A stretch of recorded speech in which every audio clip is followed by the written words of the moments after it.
And so I'm really excited to see where the field will go in terms of the next potential famous psychologist who is going to be not just amazing for research and clinical practice, but someone who can continue to pioneer and navigate this field in a way that really does benefit patients and also benefits the field overall.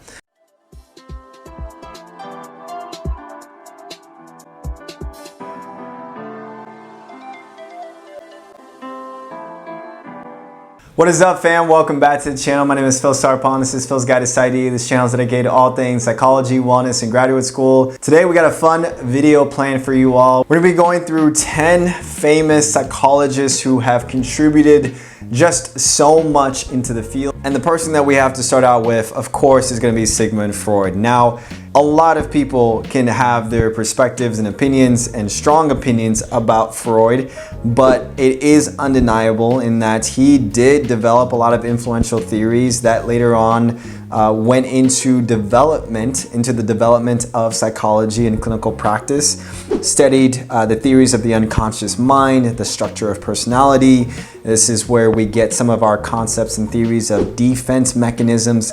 So we get that all from Freud. And then we have B.F. Skinner, who comes into the play, 1904 to 1990.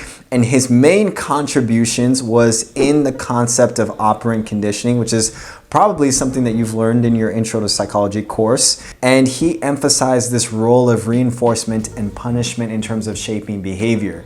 Now, what he specifically did is a lot of what we get in terms of the theories of behavioral therapy. Then we have Jean Piaget, who was very influential in the realm of cognitive development and outlining different stages of intellectual growth for children. Groundbreaking in terms of actually understanding and having a framework for psychological child development throughout the stages of learning, of growth. That is something that you most likely would have also learned about in terms of your history class. Then with number 4, we have Carl Rogers, 1902 to 1987. He is best known for his work in humanistic psychology. He developed what's called person-centered therapy and emphasized the importance of empathy and unconditional positive regard for patients and clients. And then we get Erik Erikson, who was pretty much expanded on Freud's work, and he focused mainly on the stages of psychosocial development across the lifespan. And so he kind of had sort of a similar approach to Piaget in terms of the life stages of cognitive development, but he wanted to see what was actually happening from a psychosocial perspective. Next on our list is going to be Abraham Maslow. You might know him for the popular hierarchy of needs, where he highlighted the importance of self-actualization and personal growth. He was also a follower of humanistic psychology, and so that is where he got a lot of his theories from in terms of building upon that theory and expanding it. Next on our list is going to be Albert Bandura. He lived from 1925 to 2021. He was known for social cognitive theory, and he emphasized the role of observational learning, modeling, and self-efficacy in behavior.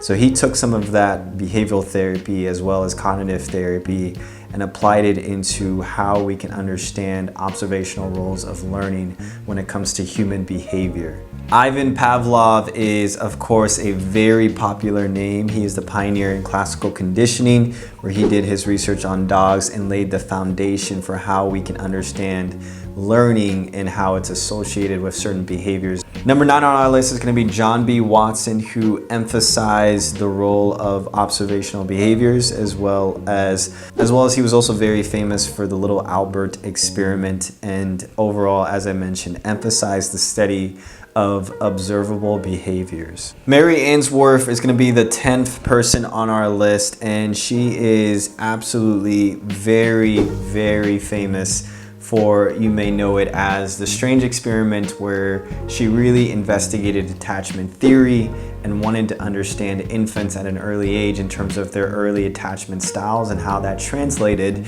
into adulthood. And what she was able to find in her findings is that there's 4 main different types of attachment, whether it's insecure, avoidant, secure, or disorganized, and it does relate to certain formulations of how those children will develop certain personality traits and character traits, and go on in terms of their human behavior when it comes to adulthood. Now, those were 10 of some of the most famous psychologists that you may have heard, whether in your history textbooks or in Psychology 101. Another familiar name that you might recognize is Dr. Thema Bryant Davis. She's a psychologist and professor who focuses on trauma, cultural competence, and the intersectionality of race and gender. She has contributed to research on violence against women.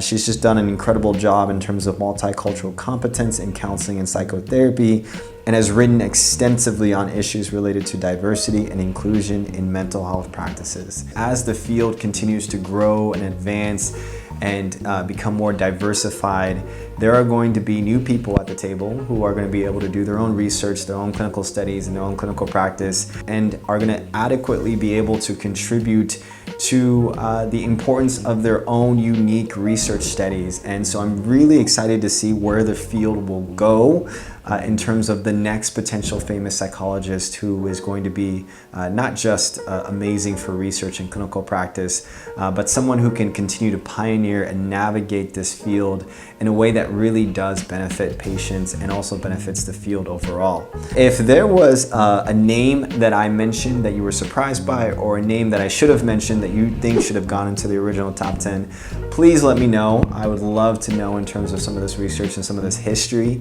Once again, if you have not already, please subscribe to the channel. Put your questions in the comment section below, and I will see you all in the next video.